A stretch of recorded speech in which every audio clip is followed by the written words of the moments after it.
Hello, my name is Judy Robinson with Polk County Emergency Management Special Needs Program. Today in Web EOC training, we will be learning how to enter a new registration. So let's begin. We will actually go to new registration on the page. It's actually green and white, so it's very noticeable. So you will click new registration. When it comes up, you will either have a registration form or you will be on the phone with a resident taking the registration information. So depending on what the resident tells you or what is on the form is the information that we will actually enter in the registration database. Remember to always choose and type in caps. That's very important. And there is certain formatting that we ask you to do.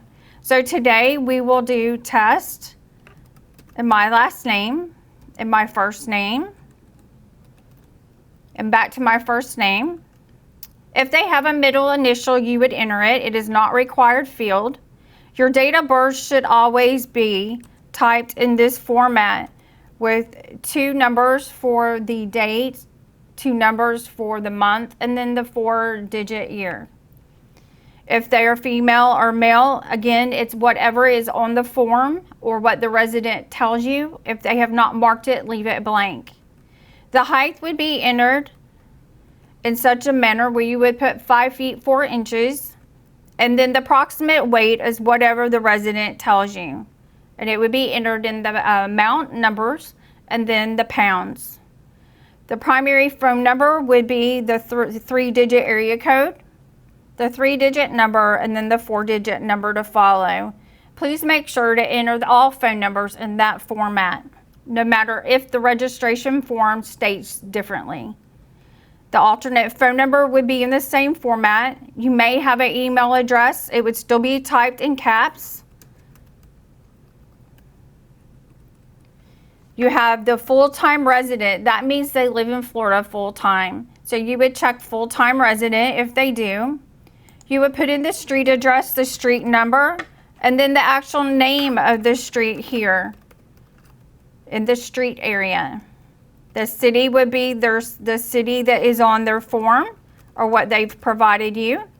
The state would be Florida, and then the zip code of whatever is provided. You would check the box here if it is a mailing address that's a different physical type other than where they live. Maybe their mail goes to a P.O. box or maybe another physical address. If it is not checked or told differently, then leave it blank. There is a map button by the zip code that you can actually do mapping, but we will do that on a later Web EOC video. If they live in a mobile home, again, it's whatever the resident or the form states, you would check if they do.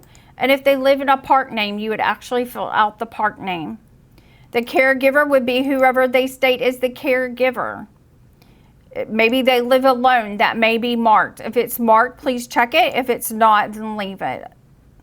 Emergency contact. We always want to have an emergency contact if possible. So you again would put whoever they ask you, their name, and a phone number. Always make sure to get a phone number for the emergency contact because we may need to reach them if we could not reach someone else. The primary language is the primary language that the resident speaks. If it's Spanish, put Spanish here. If it's English or any other language, that is where it would go. If they have a pet and they've told you they have a pet, please mark or check it. Pet arranged means that they are going to have someone watch that pet for you during that registry. That means that if they're at the special needs shelter, they will not be bringing that pet with them, that their family or friends will be doing that. If they have a service animal, mark that. Medical information, we only ask if we ask them if it's current and then mark whatever's on their form or whatever they provide us in this area. Medical conditions is anything that is not listed at the top. Medical equipment is whatever electrical medical equipment they may have. We no longer list medications in the list of medications field due to them changing. And then provider information, if they have a home health agency, their doctor, oxygen supply company, medical equipment supply company, and dialysis center, only if they have them or they've indicated that would you enter those. And again, the phone number is in the same format as previous. Oxygen dependent would be marked, or they would tell you, make sure to get hours per day they use the oxygen and liter flow. The special circumstances could be any of these above, the bedridden, assisted medications. It's whatever's marked on the form or the residence provides for you in that area.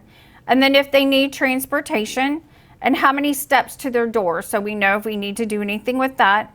And then the shelter assignment is the closest shelter assignment to where they live.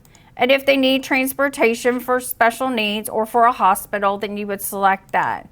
Additional comment field is just stating how you received that registry, maybe via fax, maybe during an activation, maybe on a phone.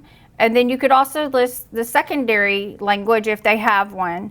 And once you're completed with that, you would just hit the save key, and then now they are in the registry. And so that's how you would enter a new registration in the database for special needs and web EOC. If you have any questions, feel free to call me. My name again is Judy Robinson. My number is 863-298-7027. Thank you.